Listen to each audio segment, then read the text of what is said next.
We begin today with breaking news. I'm Ben Swan. Iran has officially launched retaliatory airstrikes on Israel at this hour with dozens, possibly even hundreds of missiles fired at Israel in response to Israel's attacks against Lebanon. This is, again, a breaking story with new information just beginning to come in, but it could be the latest and perhaps gravest escalation of violence in the Middle East that we have seen in a very long time, and we're going to discuss it all.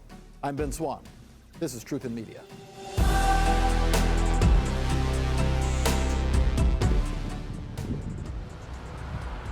An incredible scene over Israel at this hour as projectiles have zoomed through the skies of Israel, fired by Iran all across the country of Israel at this hour. Of course, this comes as the Israeli military on Tuesday, they launched what they're calling a limited ground operation of Lebanon. Overnight, Lebanese officials say at least 95 people were killed, another 200 injured. And as of right now, President Biden has not yet released a statement as to all that is breaking.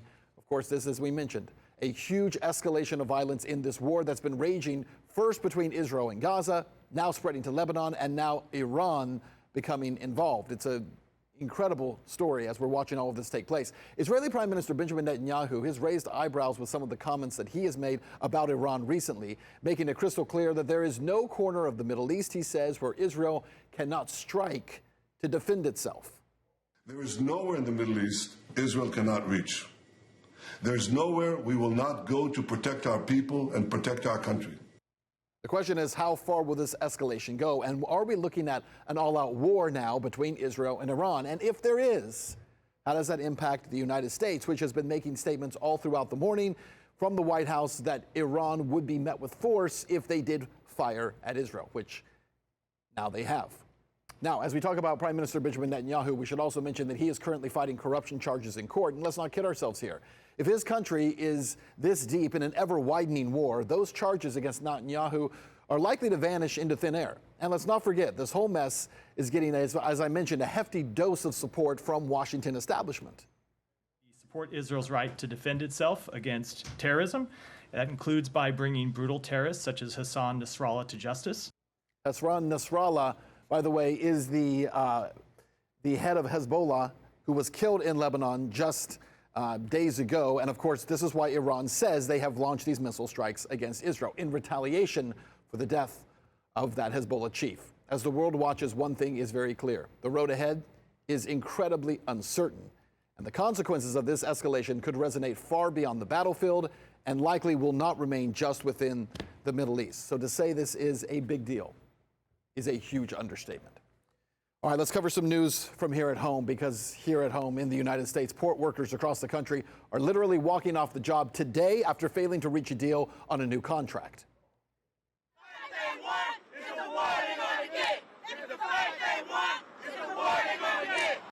Yeah, thousands of dock workers from Maine to Texas have officially kicked off a strike that would soon send shockwaves through the economy. They say they're willing to fight for however long it takes to receive better wages, better promotions, and they want a ban on automation. And they're not just grumbling about a few dollars here and there. They're demanding a massive 77% wage increase over the next 6 years. In the meantime, the U.S. Maritime Alliance has put forth a 50% raise as their offer. The negotiations are underway with a deal seemingly nowhere in sight.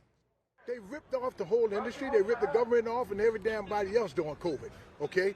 Now, we want them to pay back. They're going to pay back.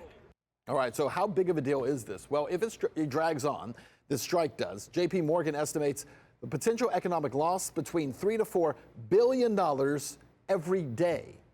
That means ordinary goods like fresh produce, items like bananas and mangoes will be heavily impacted, especially from Central and South America. Perishable goods, including beer and wine, may also face shortages, and products such as furniture and tires could be stuck at ports. And all of this happening just in time for the holiday season and as the upcoming U.S. presidential election continues to heat up.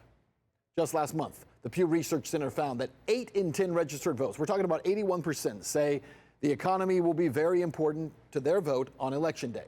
Well, now another issue at the top of voters' minds heading into Election Day, abortion.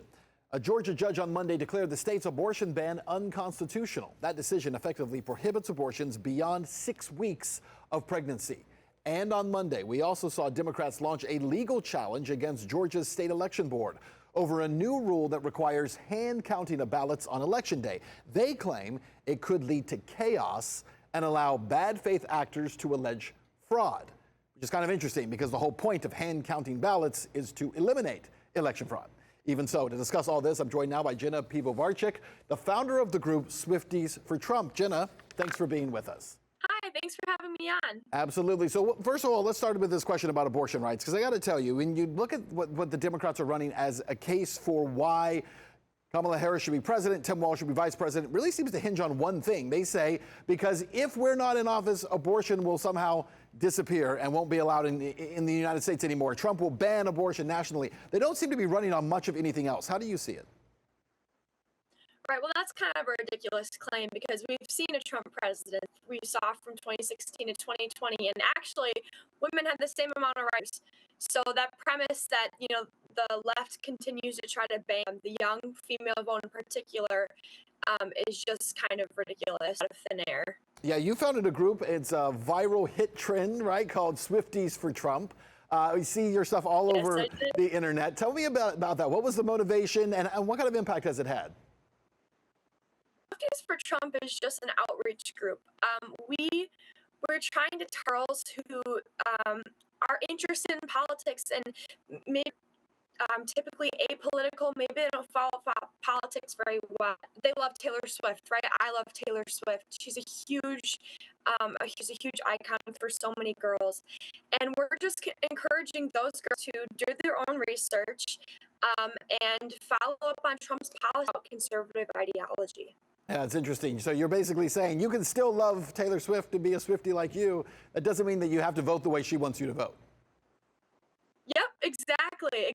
We know we just tailored Harris, but that's okay, right? Taylor can have her own opinion, but that shouldn't, you know, the thousands of young girls who listen to her, and they should feel entitled to their own opinion. Exactly. If you don't agree with her opinion, just shake it off. So what do you think? More and more young people, right? I had to do it, are turning away from the Harris-Walz ticket. It seems like a lot of young people are telling me when I talk to them that they're not going to vote Democrat because they are still old enough to remember 4 years ago, and they say my life was better and I could afford stuff and I could have an apartment and I could afford to go to the grocery store, and I can't do that right now. How do you see it? I mean, at my age, I'm in college right now, right? So my peers were all looking for a home, starting a family, you know, getting our first jobs. The Biden-Harris economy, and none of that was achievable on economic policy. We look at Trump and, you know, meanwhile, while we haven't been, you know, buy houses or we weren't at that age yet, now we're looking at housing prices and those economic policies and thinking, wow, that looks more, that's a lot more attractive to my generation. Absolutely. Jenna Pivovarczyk, thank you so much for your time. Thank you. Well, now to the cleanup effort taking place across the middle and southern portions of the country after Hurricane Helene. That hurricane has claimed over 100 lives along an 800-mile swath of territory from Florida's panhandle to Georgia, the Carolinas, and Tennessee. More than 2 million homes and businesses are without power at this hour and will remain so for the foreseeable future. In certain areas, entire towns have been wiped off the map. We're talking about places like Asheville, North Carolina. They look like a nightmare, with flooding and in some parts, crime and looting being reported. And yet, despite the widespread devastation, the Biden administration's response appears, despite their claims to the contrary, to be lackluster and a mere pittance. For example, the White House website cites 3,500 personnel, 18 helicopters, and 30 high-water trucks sent to the region for relief services. Did we mention 2 million people are affected? Compare these figures to the billions of dollars going to Ukraine and Israel just last week alone. $8 billion to each country to fight foreign wars. The irony would be staggering if it were not so tragic. That is our show for today. I'm Ben Swan. You can find us on X or at truth_in media on X. You can also find us at our website at truthinmedia.com. We'll see you back here tomorrow.